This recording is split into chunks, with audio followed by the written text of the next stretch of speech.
भारत और अमेरिका की डील से पहले अमेरिका ने इंडोनेशिया के साथ ट्रेड डील घोषित कर दी है। डील के तहत इंडोनेशिया से अमेरिका जाने वाले सामान पर 19% टैक्स लगाया जाएगा। ट्रंप ने पहले 32% टैरिफ की घोषणा से धमकाया था। वियतनाम डील की तरह इस डील में भी अमेरिकी सामान की इंडोनेशिया में एंट्री पर कोई टैक्स नहीं लगेगा। अमेरिका की एशियाई देशों के साथ इन ट्रेड डील्स ने भारत पर दबाव और बढ़ा दिया है। भारत पर सर नजरिया पूछें पहले, उससे पहले ये जो डील हुई है इसके भीतर क्या है, इसके फाइन प्रिंट्स क्या हैं? इंडोनेशिया की डील भारत के लिए बेहद महत्वपूर्ण है जानना, और भारत के व्यापारियों के लिए, निर्यातकों के लिए, क्योंकि Indonesia, Malaysia, Vietnam, Thailand, Korea और भारत ये एशियन सप्लाई चेन के सबसे बड़े हिस्से हैं, और इनमें आपस में एक प्रतिस्पर्धा भी है, और इन देशों के पास अलग अलग तरीके की दक्षताएं या विशेषज्ञताएं हैं जिससे कि ये पश्चिम के, अमेरिका के और यूरोप के बाजारों में अपना सामान बेचते हैं। इंडोनेशिया की डील के जो भीतरी पक्ष हैं जो जानना ज़रूरी है, जिसलिए हमने शुरुआत में भी कहा, और जैसा शुभम आपने भी संकेत किया कि ये भारत पर कैसे दबाव बनाएगा, इसे समझने के लिए हम इस डील की परतें खोलते हैं, इसके भीतर क्या है। 32% टैरिफ की धमकी दी थी। आपको याद होगा जो चिट्ठी भेजी थी डोनाल्ड ट्रंप ने 2 हफ्ते पहले, जिसमें कहा था कि जो देश इंडोनेशिया पर 32% टैरिफ लगाया जाएगा वो सीधे घटकर 19% आ गया, यानी वियतनाम से 1% कम। वियतनाम पर 20%, इंडोनेशिया पर 19%। अब यही देखिए, दो बगल की अर्थव्यवस्थाएं, प्रोडक्ट काफी हद तक सिमिलर हो सकते हैं, लेकिन एक अमेरिका में पहुंचने पर 20% टैरिफ चुकाएगा और दूसरा 19% टैरिफ चुकाएगा। 10% की जो सामान्य टैरिफ दर तय की है डोनाल्ड ट्रंप ने बाकी तमाम देशों के लिए। आज उन्होंने ये भी कहा कि जो छोटे देश हैं जिनके साथ छोटा व्यापार है, उन पर 10% की बेसिक रेट है, उससे ये दर दोगुनी है इंडोनेशिया के लिए, और इंडोनेशिया की पिछली दरों के हिसाब से भी ये ज़्यादा है। इसके बदले ट्रंप ने ये कहा कि अमेरिकी सामान पर कोई आयात शुल्क नहीं लगेगा, यानी इंडोनेशिया इस बात के लिए तैयार हो गया। हालांकि इंडोनेशिया की प्रतिक्रिया नहीं आई, पर आश्चर्य की बात है कि इंडोनेशिया इस बात के लिए तैयार हो गया है कि अपने बाजार को पूरी तरह जीरो ड्यूटी पर अमेरिकी सामानों के लिए खोल देगा। अमेरिका के ज़्यादातर सामान जीरो ड्यूटी पर इंडोनेशिया के बाजार में बिकेंगे, जबकि इंडोनेशिया का सामान अमेरिका के बाजार में जाने पर 19% टैरिफ के दायरे में आएगा। ऐसा ट्रंप ने कहा भी। क्या फाइन प्रिंट्स हैं डील के, क्या समझौते हैं, ये पता नहीं, क्योंकि उसके बहुत सारे डिटेल्स नहीं आए। लेकिन इंडोनेशिया ने इस डील के लिए क्या क्या दिया, ये आप ध्यान रखिए और जानिए, और उसके बाद देखिए कि भारत से क्या क्या मांगेंगे ट्रंप। $15 बिलियन के अमेरिकी फ्यूल की खरीद करेगा इंडोनेशिया, कम से कम $15 बिलियन के। अमेरिका के कृषि उत्पाद $4.5 बिलियन के एग्रीकल्चर प्रोडक्ट्स इंडोनेशिया के बाजार में जाएंगे, जिस पर भारत आपत्ति कर रहा है कि उसे अमेरिका के इनके कृषि उत्पाद नहीं चाहिए। 50 बोइंग खरीदेगा। डोनाल्ड ट्रंप बोइंग के अपनी हर डील में बोइंग को शामिल कर रहे हैं, ले जा रहे हैं। 50 बोइंग जेट खरीदेगा, 777 मॉडल खरीदे जाएंगे। ये कब खरीद होगी इसकी समय सीमा स्पष्ट नहीं की गई, पर यह डील का हिस्सा है। एक और महत्वपूर्ण बात जो सबसे जरूरी, कि चीन से जो इंडोनेशिया में सामान आता और उससे अगर अमेरिका को भेजा जाएगा तो उस पर ज्यादा पेनाल्टी लगेगी, ट्रांसशिपमेंट टैक्स लगेगा। हालांकि 40% की बात तो नहीं कही गई है, लेकिन 40% अगर वियतनाम के लिए है तो मैं मान सकते हैं कि लगभग इतना ही टैक्स इंडोनेशिया के जरिए जाने वाले सामान पर भी लगेगा। इंडोनेशिया भी आसियान का सदस्य है और चीन से आने वाले कच्चे माल का इस्तेमाल करता है तमाम उत्पादों को बनाने के लिए अमेरिका के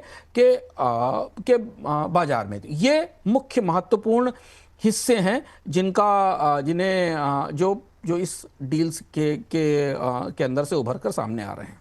सर, भारत पर फिर किस तरीके का आपको लग रहा है दबाव बनता दिख रहा है?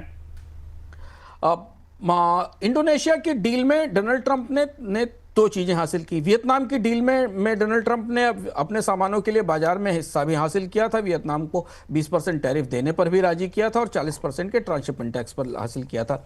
यहाँ इंडोनेशिया का जो मुख्य इंपोर्ट है या एक्सपोर्ट है अमेरिका को, उसमें पाम ऑयल है, इलेक्ट्रॉनिक्स हैं, शूज हैं, टायर हैं, नेचुरल रबर है और फ्रोजन प्रॉन्स हैं, समुद्री सी फूड है। ये प्रमुख उत्पाद हैं जो भेजे जाते हैं।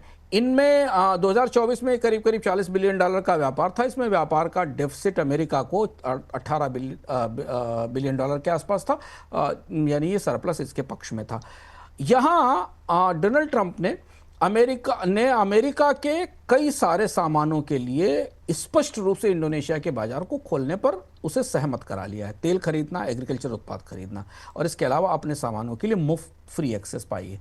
और ये वो दूसरी डील है वियतनाम के बाद जो भारत की चुनौती बनेगी, क्योंकि ये मॉडल ही हैं जो मेज पर आ रहे हैं, जो संकेत हमें मिल रहे हैं कि अमेरिकी पक्ष ये कह रहा है कि जब वियतनाम इस तरीके का समझौता कर रहा है, इंडोनेशिया इस तरीके का समझौता कर रहा है, तो भारत क्यों नहीं? भारत कृषि उत्पादों के लिए अमेरिकी बाजार को खोलेगा क्या?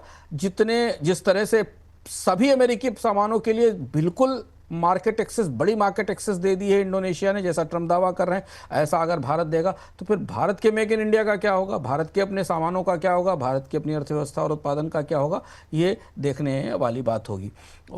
लेकिन जो टैरिफ की चेतावनी दी है डोनाल्ड ट्रंप ने 32% से, उससे वो घटकर 19% पर आ गए। यानी अगर उनके मन की डील है तो फिर वे टैरिफ की दरों में कमी कर सकते हैं। तो परिस्थिति ये है, और यही दुविधा है शायद भारत की इस अमेरिका के साथ संधि को लेकर आगे बढ़ने में। सर अच्छा, भारत के साथ जब अमेरिका की डील का ऐलान होगा, क्या वो सबसे एक चीज़ बताइए आपको जो आपको लगता है कि सबसे अहम चीज़ ये होगी, कृषि उत्पादों को भारत में खोल देने पर सहमति हो जाना, ये इंपॉर्टेंट होगा? टैरिफ की जो रेट की धमकी दी गई थी उससे कम लगा या उतना ही लगा, ये इंपॉर्टेंट होगा?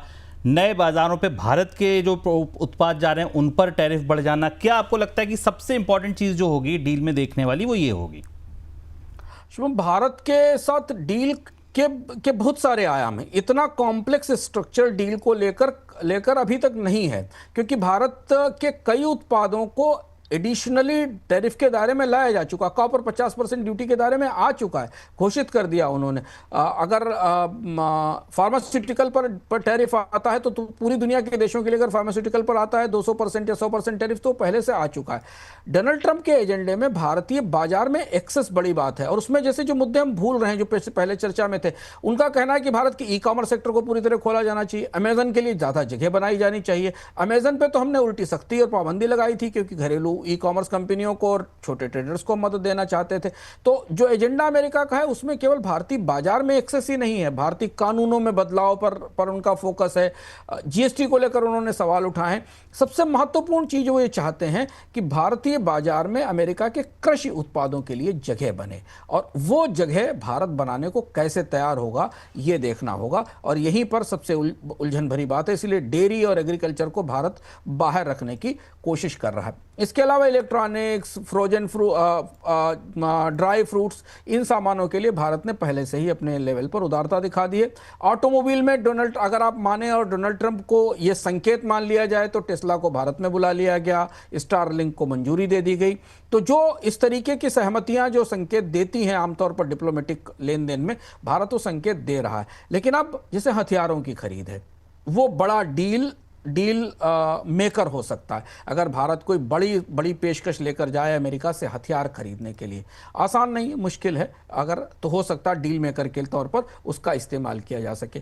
एनर्जी की कोई बड़ी डील, हालांकि भारत और ट्रंप के बीच में नेचुरल गैस को लेकर एक समझौता पहले हो चुका है, कोई ऐसी बड़ी डील हो, वो डील अगर मेज पर आए तो शायद डोनाल्ड ट्रंप उस बात के लिए राजी हो जाए। नहीं तो जो ढांचा बन रहा है डील्स का, और जैसी बाकी देशों के साथ डील्स हो रही, उसमें भारत को 20% से कम टैरिफ पर, तो डोनाल्ड ट्रंप शायद 19-20% से कम टैरिफ पर नहीं राजी होंगे। यानी भारत के सामान पर फ्लैट 19 से 20% टैरिफ तो आ ही सकता है अमेरिका के में सामान बेचने पर। इसके अलावा कॉपर और फार्मास्यूटिकल अलग से होंगे, ऐसा लग रहा है।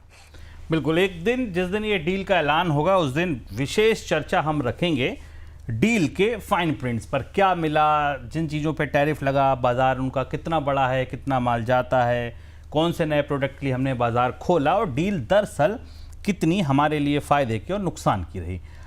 पल पल हम इस अपडेट पर नज़र बनाए हैं। डील के आते ही हम विस्तार से आपके सामने उसका विश्लेषण भी लाएंगे।